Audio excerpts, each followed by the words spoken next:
Halo, berjumpa lagi bersama saya Mr. Hadi. Baiklah, di sini saya akan menyampaikan presentasi di teman keenam yang berjudul studi kasus tentang data warehouse perpustakaan. Sebelumnya, yang saya hormati Bapak dosen pengatur saya, Bapak Abdul Halim Ashar, Eskom dan Menkom. Langsung saja kita langsung ke presentasinya. Yang pertama itu ada kasus perancangan data warehouse perpustakaan. Nah, di sini ada kontak, order, payment, dan terus. Nah, kalau kontak ini ada satu kontak yang ada banyak yang menjadi satu kontak. Kalau order ini berarti pemesanan, payment ini ada referensi, produk ini ada suatu atau barang dijadi satu menjadi data warehouse. Nah, oke, selanjutnya sumber data ini digunakan dalam penelitian database dari perpustakaan Universitas Bernama.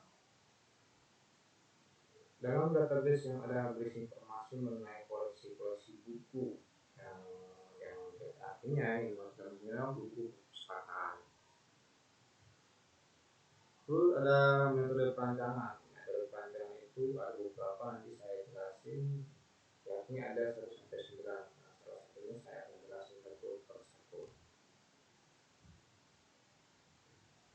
Perancangan data warehouse. Nah, yang pertama itu ada perancangan warehouse itu A yang namanya processing the process.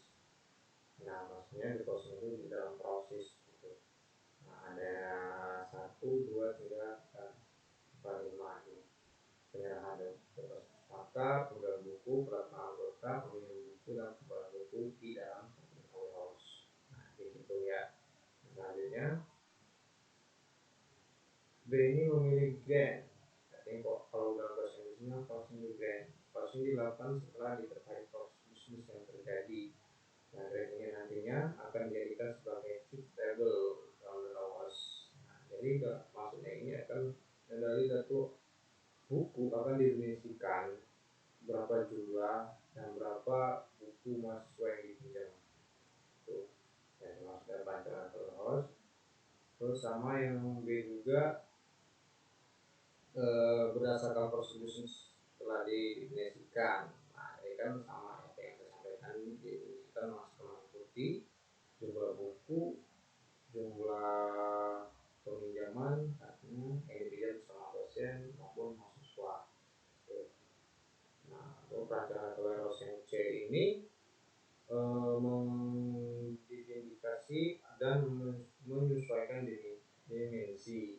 Nah, dimensi kalau bahasa Inggrisnya itu interfacing and confirming the dimension. Nah, ini langkah ketiga ya. Langkah ketiga itu ada dimensi mahasiswa, dimensi dosen, dimensi buku, dimensi waktu. Nah, artinya yang peminjaman itu mahasiswa atau dosen, dimensi bukunya, dimensi waktu, jangka waktu yang dimensinya. Nah, yang ini menjadi fakta. Jadi fakta peminjaman buku dalam text table. Beberapa 1 maupun beberapa 2. Ini perancangan warehouse, ini ada struktur organisasinya. Yang pertama itu dimensi mahasiswa atau anggota ya. Pertama itu ada ID, bisa diganti dengan NIM, nama, dan status atau identitas kode bisa. Nah, menurut uraiannya itu ID waktu, anggota, buku, jumlah peminjaman buku yang diambil berapa hari atau berapa minggu atau berapa bulan atau bisa sampai berapa tahun. Nah, dimensi penerbitan buku itu siapa, nama penerbitnya itu siapa. Dan di sini ada juga dimensi buku itu waktu sama ya saya sampaikan tadi kan, dimensi waktu kategori penerbitan, judul, tahun, ISBN-nya. Biasanya kan di dalam buku itu ada nomor ISBN, bisa dicatat di dalam satu kata warehouse tadi. Terus dimensi kategori ID dan nama kategori. Sama halnya dengan dimensi pengarang, itu kan ditulis semua nanti buku yang mahasiswa punya. Selanjutnya, nah ini sama strukturnya sama begitu juga, sama gambar ini gambar 2 table.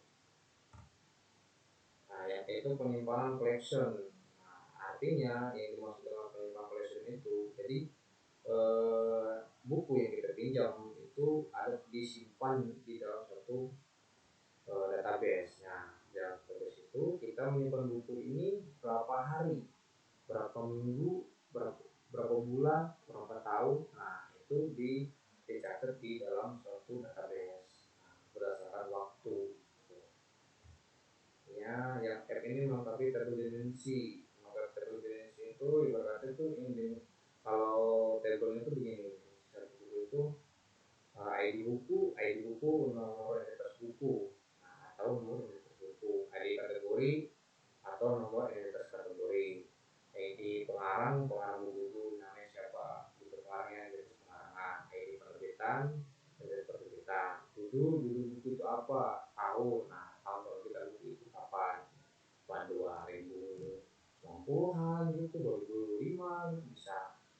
ISBN, nah ISBN ini kan nomor ISBN itu kan ada di dalam buku. Selanjutnya,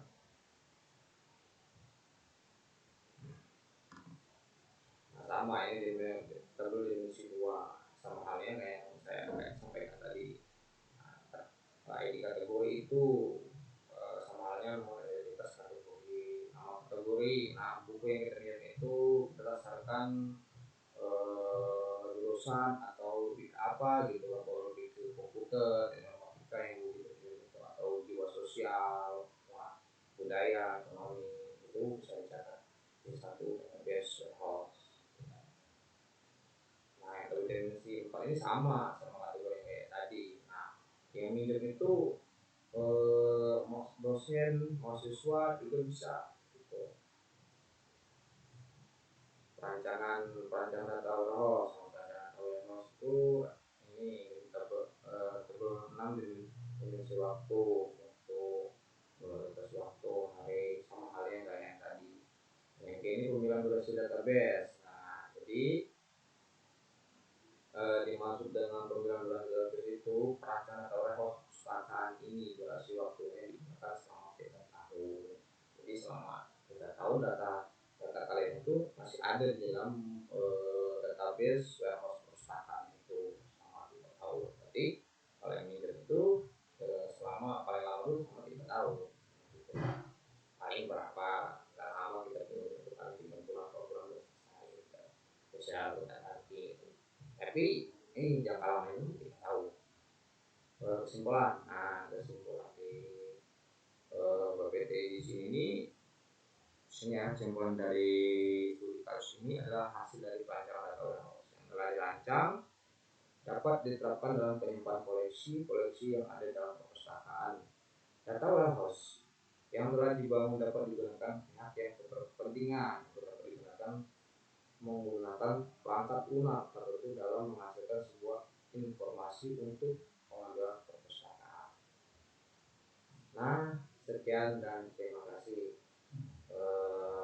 Saya mohon maaf jika penyampaian saya kurang ada yang salah, ada yang kurang berkenan. Saya mohon maaf bahwa yang saya bisa sampaikan yang berbagi ilmu itu kita. Saya ucapkan Assalamualaikum